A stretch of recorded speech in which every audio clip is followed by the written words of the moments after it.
What is going on, guys? I am Trey Herrera. We're back in the garage. I'm gonna go over a quick breakdown of the LSA GTO that I own and built. I pieced this car together, and a lot of you guys asked me, what does it cost if you were to piece it together?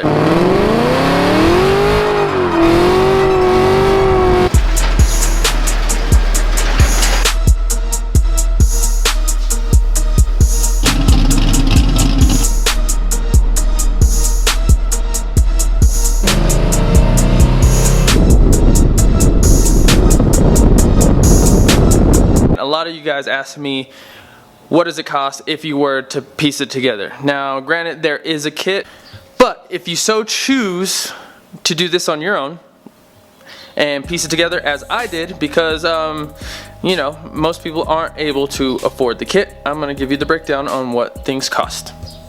So before we go into it, my car is a little bit different than what it was when I first got the LSA completed. A few parts have changed, and it's running a lot better now. It's running 100%, so hopefully we're able to take out a lot of the guesswork for you, but I'm going to provide the cost and just a bit of the parts breakdown of what you're going to need. Now, first things first. Before you even consider doing the LSA swap on your car, you want to make sure your boost's ready. So you want to make sure your car is in good running condition before you even consider doing the supercharger. So all the maintenance is up to par. You don't want to get this done and as soon as you're done, break something else on the car. So you want to make sure all the pieces are in order and in good running condition. Now, total, what I've spent just for the supercharger alone, I had a lot of mods before I even decided to do the supercharger. Just for the supercharger alone, give or take about $3,500. Now, if I were you guys and going into this fresh, I would give yourself a good cushion of about $4,000, $4,000 to $5,000. One, you got to add in clutch and some of the other driveline parts that you may not have upgraded before consider doing this kit. Okay, so first things first. Now, the LSA chargers are going for a bit more expensive than they were before. When I purchased my charger, I got mine for $600 shipped, and this was, you know, roughly a year ago, before, you know, the craze, before everybody found out that you could retrofit these things on the car. So $600, that's number one.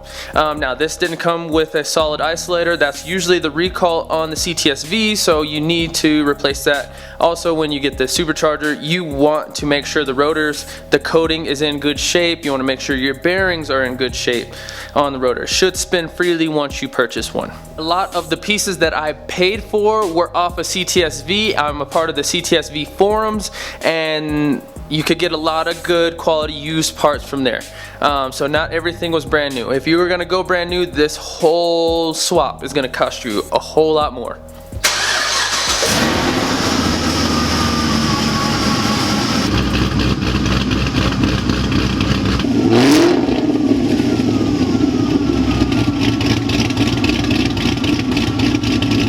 Now, next up, I'm going to give you the bare bones kit because you can upgrade. There's a bunch of stuff you could do to make this work. Okay, so next up, you're going to need, if you're keeping your stock heads, which are the 243s or 241s for the LS1 cars, you're going to need head adapters. Head adapters will run you about $175 plus whatever shipping, depends on where you get them from. Okay, next up is the CTSV lid. I purchased mine for $200, and that was including the brick. The brick was collapsed, so I had to do some work to get it to work. I opted to go to the CTSV lid because of the hood clearance issues with the GTOs. Now, I went a LSA style fuel rail, and that was $300. Now, you can go, I believe, the ZL1 fuel line, and it will work a little bit better with the LS2 cars. You don't have to do as much fit, like the AN fitting style stuff when connecting the fuel line, but pretty much it's about the same price as the LSA. Next up, you're going to need fuel injectors. Now, the stock injectors you could get used on the forums for about $200 shipped.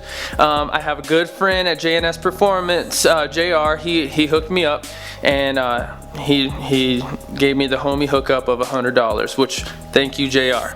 Now, when doing this, most people opt to go bigger injectors anyway, so I suggest doing bigger injectors so it gives you a lot of room to grow.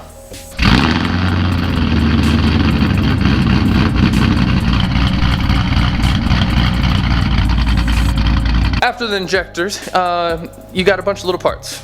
So with my lid, I didn't have bolts to bolt it down to the supercharger, so I needed to buy bolts, and this company called LSX Innovations provides a bolt kit for the LSA. Also, a bunch of odd-end stuff, so you will need a 2-bar map off of Cobalt SS, because I believe the operating system on the 05 GTOs do not accept the 3 bars that the CTSV comes with or the LSA comes with. Now you will need a heat exchanger. The front mount intercooler that it looks like I have is it's a heat exchanger is for the intercooler brick inside the lid, and that will run you roughly about $180, $189 from Frozen Boost here in Colorado, and real reliable, real good IATs on that, and they're dialed. You will also need a heat exchanger pump. I believe that one was $150. Don't quote me on that. If I don't know it for sure, I'll put it in the description to make sure I covered everything, all my bases. Pulleys, I went with the Olsen Customs kit. It is a 245 upper pulley with a stock bottom pulley, and depending on elevation, this will put you right around 10 psi, 10 to 11 psi, but that will run you roughly about $360 plus whatever he charges for shipping. Now, depending on your particular blower, mine didn't come with the gaskets needed to make it work, so I ended up having to go and source those gaskets.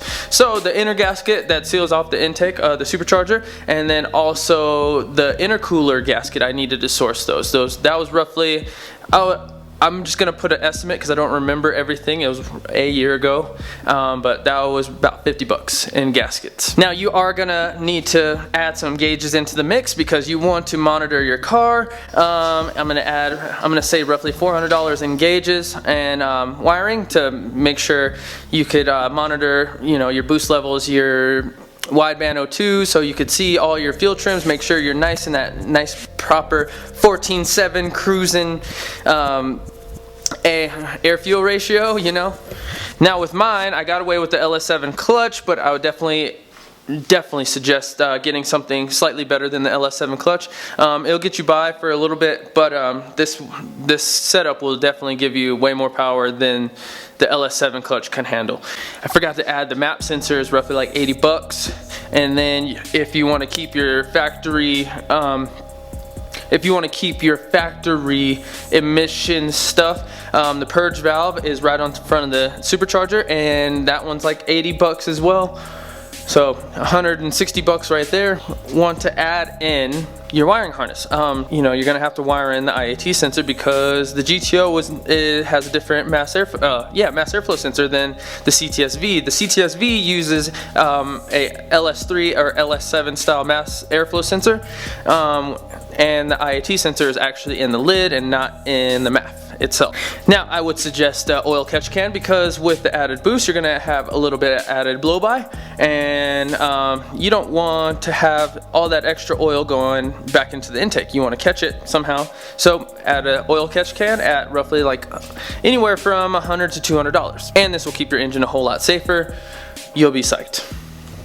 Now one of the most important things you need to buy is a good fuel pump, and this has a wide range of applications or power levels that you're trying to achieve. I personally went with the DW300C, and which works great for me. I haven't ran out of pump whatsoever, and it's a great daily driver and E85 compatible. Now, with all that being said, the pump I believe is right around $150, and it's a direct drop-in for the GTOs.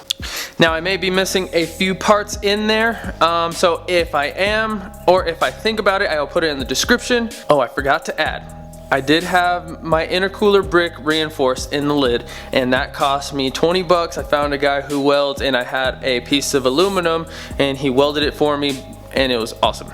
Now, for most of us GTO guys, you're going to be well into the 550, 600 range, and that intercooler brick is very important. It starts to collapse anything over 10 psi, so you want to have that thing reinforced so you could not have to worry about breaking the brick and it's starting to leak inside the motor. Also, I forgot to add the solid isolators, roughly like 15 bucks.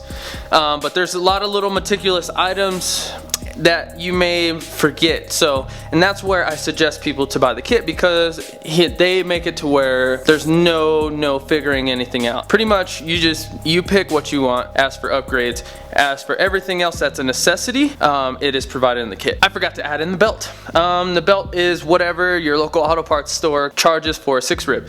A 6-rib, and then I measured it myself, so I do not have a part number, but you can add a couple other things, some pulley tensioners. You could add a bunch of other things to make the pulley system a little bit more efficient than the factory one is. Now, with all of that information, have fun, good luck. I hope this was helpful, and let me know in the comments if I missed anything, which I'm almost positive I did, because there's a lot of little pieces that you forget when listing this off, especially off the top of my head. I had no preparation, I just went for it. And yeah, so I'm just letting you guys know the information I have. If you have any questions, feel free to shoot me a comment and let me know in the comments below what you think of the video. And don't forget to give me a share and a like, guys. I'm trying to provide some awesome content for you, as I always say. Thanks again for watching. We'll see you on the next video. Peace.